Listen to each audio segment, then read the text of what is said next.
As we wrap up my first annual TerrorVision, I thought for the Halloween special and final review, I'd cover one of, if not the greatest horror movies of all time, Stanley Kubrick's The Shining. This will be a little longer than my previous reviews, as there's just so much to talk about with this movie. Since its release in 1980, it's been shrouded in mystery, drenched in theories and dissected frame by frame.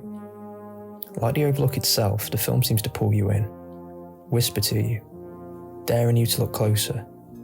But as the film warns us, looking too close might just drive you insane. The story centres around Jack Torrance, played by Jack Nicholson. He's a struggling writer and recovering alcoholic who takes a job as a winter caretaker at the isolated Overlook Hotel. His wife Wendy, played by Shelley Duvall, and his young son Danny accompany him. At first, the job seems simple enough. Just look after the place while it's snowed in. But during Jack's interview, he's told about a former caretaker who went insane one winter and ended up murdering his family. It's a subtle warning, but Kubrick turns that simple premise into a descent into madness unlike anything seen before.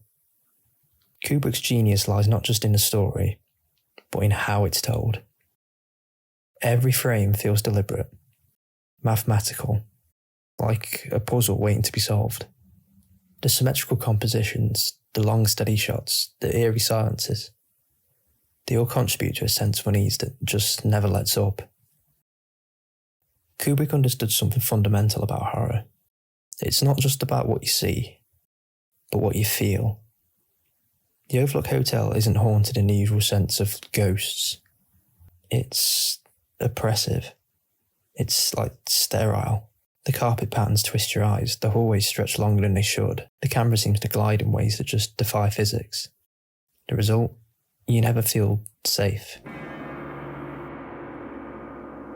You're constantly aware that just something isn't right, even before anything scary happens.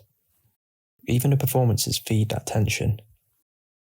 Jack doesn't just slowly descend into madness, he's a man already teetering on the edge. And the hotel simply permits him to fall. Shelley Duvall, who was often criticised at the time, delivers one of the most raw and believable portrayals of terror ever captured on film, with Kubrick famously pushing her to emotional extremes. And it shows. At its core, The Shining is about isolation.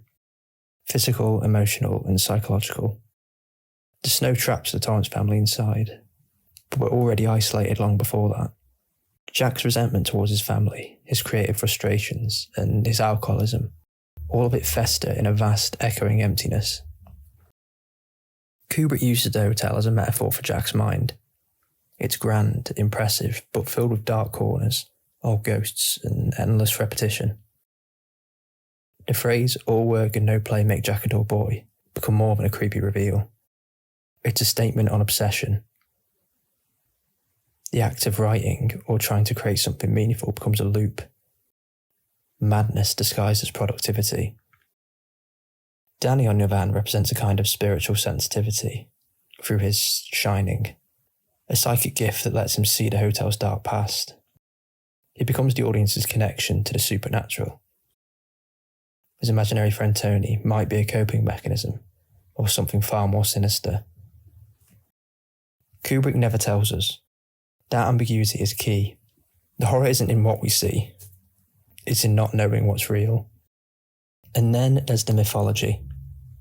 Few films have inspired as many wild theories as The Shining.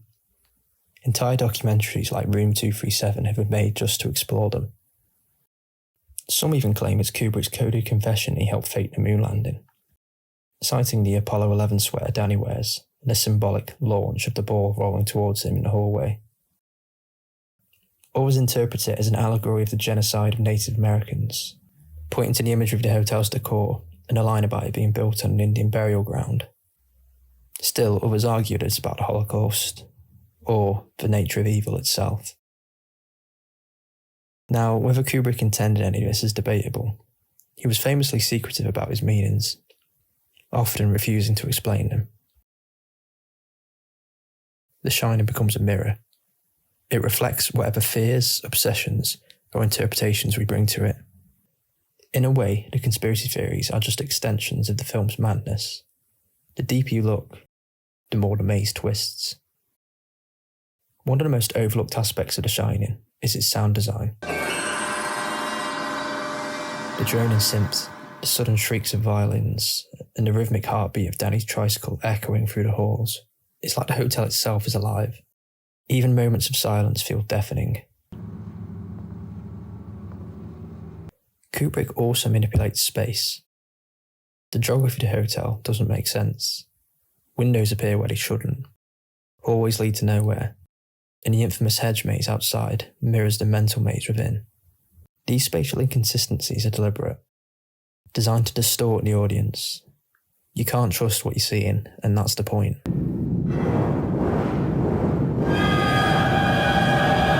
By the time we reach the finale, Jack, frozen in the snow, his deranged face locked in a scream, we realise the story isn't over. The final shot shows a photo, dated 1921, with Jack standing among the guests of a long ago party. The implication? He's always been there. The hotel has absorbed him, claimed him, as it has claimed countless others. In my opinion, it's a perfect ending.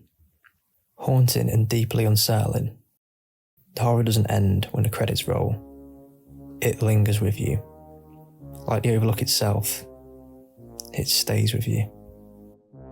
So what makes The Shining so terrifying? It's the atmosphere. The sense that you're witnessing something profound. Something that just can't be explained. It's a film that rewards obsession, but punishes it at the same time. Like the hotel, it invites you in, but you may never find your way out.